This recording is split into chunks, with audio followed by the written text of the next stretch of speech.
வணக்கம். நான் முருகன். சவுக்கு சங்கருக்கு குண்டாஸ். திராவிட முன்னேற்ற கழகத்தை சேர்ந்த நீதிபதிகள் அணி அந்த குண்டாஸை சவுக்கு சங்கருக்கு கொடுத்து சாதனை புரிஞ்சிருக்காங்க. அதை பற்றி சுருக்கமாக பார்க்கலாம். வீடியோக்கு சப்ஸ்கிரைப் பண்ணி சேனலுடைய வளர்ச்சிக்கு உதவுங்க. கூட பெல் பட்டன் ஆன் பண்ணுவீங்க. அப்போ தான் சேனலில் போகிற வீடியோ உங்களுக்கு நோட்டிஃபிகேஷனில் கிடைக்கும். திராவிட முன்னேற்ற கழகத்தை சேர்ந்த நீதிபதிகள் அணி யூடியூபர் சவுக்கு சங்கருக்கு 3வது முறையாக வெற்றிகரமாக குண்டார் சட்டத்தில் சிறையில் அடைத்து தங்களுடைய சாதனையை செஞ்சிருக்கிறாங்க. திராவிட முன்னேற்ற கழகத்தில் இளைஞர் அணி, மகளிர் அணி, வழக்கர் அணி இருப்பதை போலவே நீதிபதிகள் அணின்னு ஒரு அணி இருக்கு. திமுகவில் மட்டுமல்ல, அண்ணா திராவிட முன்னேற்ற கழகத்தில் மட்டுமல்ல, இந்தியாவில் இருக்க மிகப்பெரிய அரசியல் கட்சிகளுக்கு எல்லாமே நீதிபதிகள் அணிங்கிற ஒரு அணி இருக்கு. அந்த கட்சி சம்பந்தப்பட்ட வழக்கு நீதிமன்றத்துக்கு வரும் பொழுது மறைமுகமாக செயல்பட்டு அந்த கட்சி அரசியல்வாதிகள் தண்டனை பெறாமல் காப்பாற்றுவாங்க. அதே போல தான் சென்னை உயர் நீதிமன்றத்தில் இருக்க, கீழவை நீதிமன்றத்தில் இருக்கிற நீதிபதிகள் திராவிட முன்னேற்ற கழகம் சம்பந்தப்பட்ட வழக்கு விசாரணைக்கு வரும் பொழுது அந்த கட்சிக்கு ஆதரவாக செயல்பட்டு அந்த குற்றத்திலிருந்து விடுதலை செய்துருவாங்க. அதே போலவே சவுக்கு சங்கருக்கு திராவிட முன்னேற்ற கழகத்தை சேர்ந்த நீதிபதிகள் அணி மூலமாக குண்டாஸ் சட்டம் வழங்கப்பட்டிருக்கிறது.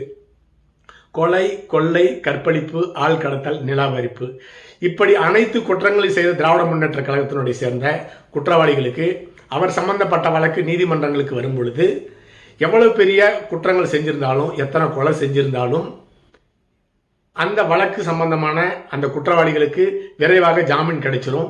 அல்லனா அந்த வழக்கு விசாரணைக்கு வரும் பொழுது காவல்துறை அதிகாரிகள் சரியான ஆவணத்தை சமர்ப்பிக்க மாட்டாங்க. அதன் மூலமாக குற்றச்சாட்டு நிரூபிக்கிறதுன்னு சொல்லிட்டு அந்த குற்றவாளிகள் விடுதலை செய்யப்படுவார்கள். அதே போலவே எத்தனை 1000 கோடி ஊழல் பண்ணியிருந்தாலும் சரியாக குற்றச்சாட்டு நிரூபிக்கிறதுன்னு சொல்லிட்டு அந்த ஊழல் அரசியல்வாதிகள் விடுதலை செய்யப்படுவார்கள். அதுவும் குறிப்பாக திராவிட முன்னேற்ற கழகத்தை சேர்ந்த ஊழல் அரசியல்வாதிகள் விடுதலை செய்யப்படுவார்கள்.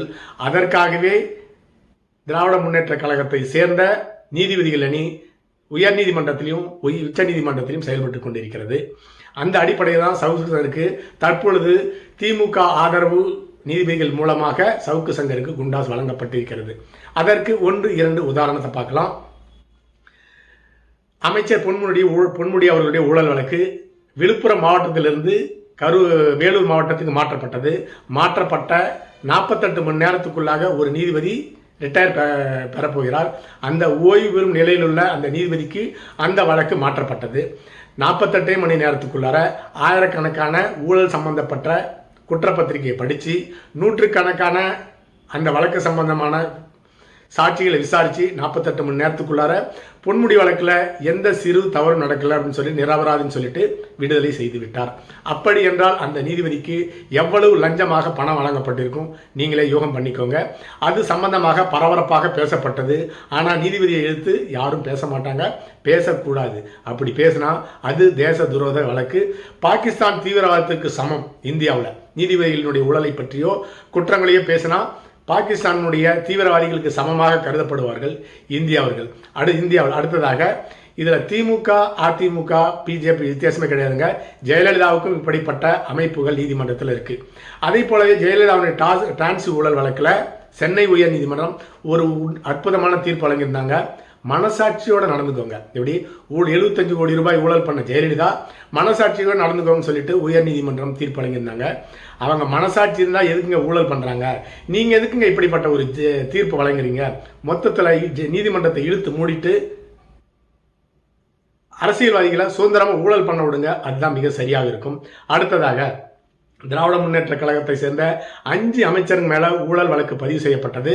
ஆரம்ப கட்டத்திலேயே கீழவை நீதிமன்றம் அந்த வழக்குகளை விசாரிக்காமையே தள்ளுபடி பண்ணிட்டாங்க. அதை தானாக முன்வந்து விசாரணைக்கு எடுத்துக்கொண்டது சென்னை உயர் நீதிமன்றம். அதை எதிர்த்து உச்ச நீதிமன்றத்துக்கு அப்பீல் போன இடத்துல அந்த வழக்கை விசாரிக்க உச்ச நீதிமன்றத்தில் தடை விதிக்கப்பட்டது. அதாவது 5 ஊழல் அமைச்சருங்க ஊழல் பண்ணியிருக்காங்க, ஆயிரக்கணக்கான கோடி. அந்த ஊழலை விசாரிக்க கூடாதுன்னு சொல்லிட்டு புண்ணியவானுங்க உச்ச நீதிமன்ற நீதிபதிகள் தடை போட்டிருக்காங்க. தப்பே கிடையாது. எதற்காக அந்த தடை எவ்வளவு நாளுக்கு நீடிக்கும்? எப்பொழுது விசாரித்து அந்த குற்றவாளிகளுக்கு தீர்ப்பு வழங்கப்படும்? இந்த கேள்வியெல்லாம் யாருமே கேட்கக்கூடாது இந்தியாவில். அடுத்ததாக டாஸ்மார்க்கில் 1 லட்சம் கோடி ரூபாய் ஊழல் நடந்திருக்குது அப்படின்னு சொல்லிட்டு இடி கையும் களவுமா ஆதாரத்தோட பிடிச்சிட்டாங்க. அதில் முக்கிய தொடர்பில் இருப்பவர் துணை முதலமைச்சர் உதயநிதி ஸ்டாலின் அவர்கள். அந்த வழக்கில் முன்னாள் உச்ச நீதிமன்ற தலைமை நீதிபதி BR கவாய் அவர்கள் தலையிட்டு அவருடைய தலைமையில் அந்த வழக்கு விசாரணைக்கு தடை விதிச்சிருக்காரு. ஏற்கனவே கேட்டதை போலவே தடை விதிக்கிறது தப்பு கிடையாது. 1 லட்சம் கோடி ரூபாய் ஊழல் நடந்திருக்குது. அந்த வழக்கு எதற்காக தடை விதிக்கப்பட்டது, எவ்வளவு நாள் அந்த தடை நீடிக்கும், எவ்வளவு நாள் கழித்து விசாரணைக்கு எடுத்துக்கொள்ளப்பட்டு தண்டனை குற்றவாளிகளுக்கு கிடைக்கும், இதுக்கெல்லாம் விடை இருக்கான்னு கேட்டிங்கன்னா கிடையாது. அப்படி என்றால் உச்சநீதிமன்ற தலைமை நீதிபதி கவாய்க்கு எவ்வளவு லஞ்சமாக அந்த 1 லட்சம் கோடி ரூபாயில் லஞ்ச பணம் வழங்கப்பட்டது, இந்த கேள்வி எல்லாமே இந்தியா உள்ள மக்களுக்கு எல்லாமே இருக்குது, யாரும் கேட்கக்கூடாது. அப்படி கேட்பவர்கள் சட்டவிரோத குற்றவாளிகள், பாகிஸ்தான் தீவிரவாதிகளுக்கு சமமானவர்கள்.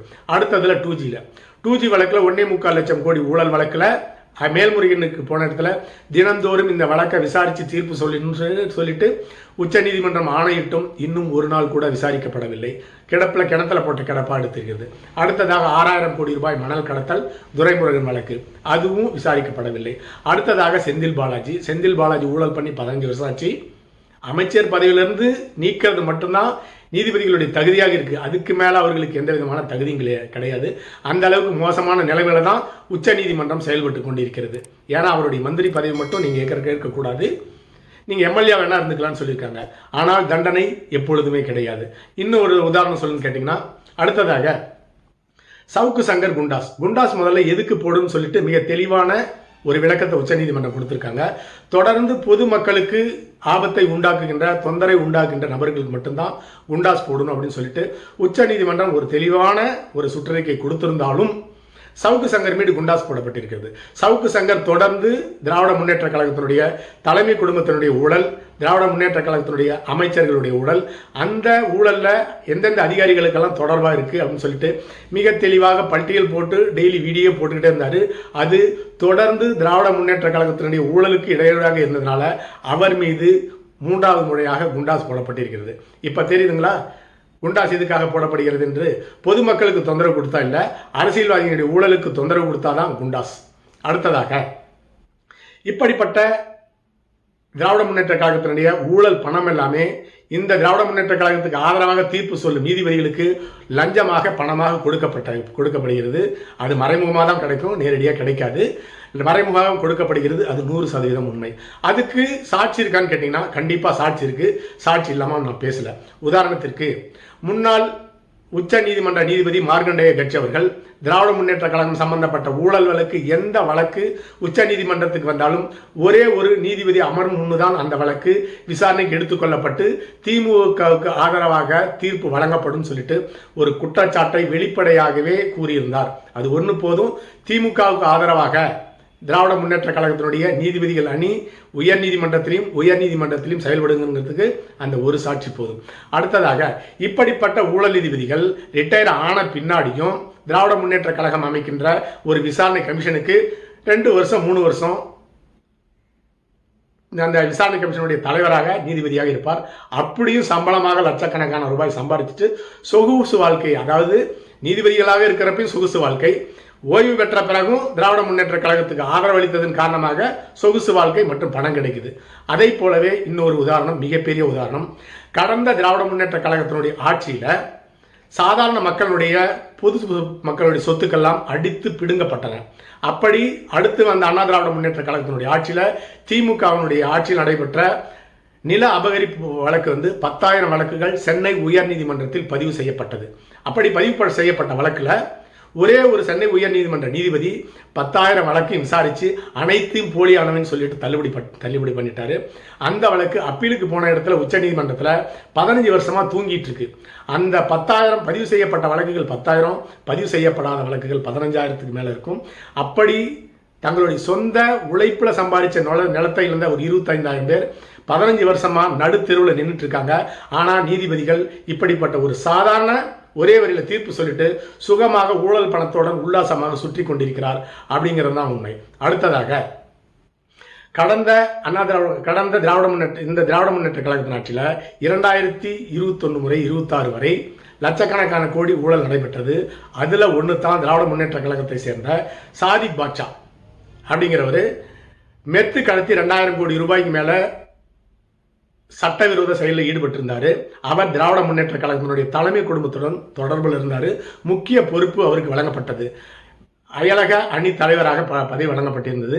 அப்படிப்பட்ட 2000 கோடி ரூபாய் மெத்து கடத்தின ஒருவர் ஜாமீன்ல வெளியே வந்து 2026 சட்டமன்ற தேர்தலுக்கு ஓட்டுக்கு பணம் கொடுக்கறதுக்காக தற்பொழுது உழைத்துக் கொண்டிருக்கின்றார். அந்த மெத்து கடத்தலை வெளியிட்ட சவுக்கு சங்கர் தற்போது சென்னை உயர்நீதிமன்றத்தால் குண்டர் சட்டத்தில் கைது செய்யப்பட்டு தேர்தல் சமயத்தில் பேசக்கூடாதுன்னு நீதிபதியால் சிறை வைக்கப்பட்டிருக்கின்றார். சரி, இந்த உச்சநீதிமன்ற நீதிபதியினுடைய உச்சநீதிமன்றத்தினுடைய உத்தரவுகள் உயர்நீதிமன்றத்தாலேயோ கீழ்நிலை நீதிமன்றத்தாலேயோ பின்பற்றப்படுவதே கிடையாது. ஏன்னு கேட்டிங்கன்னா, ஏன் இப்படிப்பட்ட உத்தரவுகளை பின்பற்றலை அப்படின்னு சொல்லிட்டு யாரும் கேள்வி கேட்க முடியாது. அப்படி கேட்டால் நான் ஏற்கனவே குறிப்பிட்டதை போல அது நீதிமன்ற அவமதிப்பு வழக்கு, அல்லனா தேச துரோக வழக்கு, இல்லைனா பாகிஸ்தான் தீவிரவாதியின் முத்திரை குத்திரா கூட ஆச்சரியப்படுவதற்கில்லை. இந்த சட்டம் எல்லாமே சாதாரண மக்களுக்கு தான், ஊழல் செய்யல அரசியல்வாதிகளுக்கும் லஞ்சம் வாங்குற நீதிபதிகளுக்கும் கொலை செய்கிற குற்றவாளிகளுக்கு பொருந்தாது. சாதாரண மக்களுக்கு தான் இந்த சட்டம் பொருந்தும். அதை போலவே சவுக்கு சங்கரை குண்டர் சட்டத்தில் அடைத்த சென்னை உயர்நீதிமன்ற நீதிபதி சஸ்பெண்ட் செய்யப்பட்டாரா அல்லது டிஸ்மிஸ் செய்யப்பட்டாரா இல்லை காத்திருப்போர் பட்டியல் வைக்கப்பட்டாருன்னு கேட்டிங்கன்னா எதுவுமே கிடையாது. அவரை எதிர்த்து அந்த தீர்ப்பை எதிர்த்து யாருமே கேள்வி கேட்க முடியாது. அப்படிப்பட்ட மோசமான நிலைமையில தான் இந்தியா இருந்துட்டு இருக்கு. அதுக்கு இன்னொரு உதாரணம் தான் டெல்லி உயர்நீதிமன்ற நீதிபதி யஸ்வந்த் யாதவ் வீட்டில இருந்து 100 கோடி ரூபாய் எரிந்தும் எரியாத நிலையில கைப்பற்றப்பட்ட பிறகு அந்த நீதிபதி இதுவரை கைது செய்யப்படவில்லை. அவர் மீது இன்னும் எந்த வழக்கும் பதிவு செய்யப்படவில்லை. சொல்ல போனா உச்ச நீதிமன்ற நீதிபதிகள் கொலிஜியம் எல்லாம் கெஞ்சிட்டு இருக்காங்க, தயவு செஞ்சு பதவியை ராஜினாமா பண்ணிருங்கட்டு. அப்படிப்பட்ட மோசமான நிலையில தான் இந்திய நீதிமன்றங்கள் இயங்கிக் கொண்டிருக்கிறது. அதனால தான் ஊழலை எதிர்த்து தட்டி கேட்கின்ற சாதாரண மக்கள் எல்லாம் குண்டர் சட்டத்தில் அடைக்கப்படுகிறார்கள். அடுத்த பதிவில் சந்திக்கலாம். நன்றி.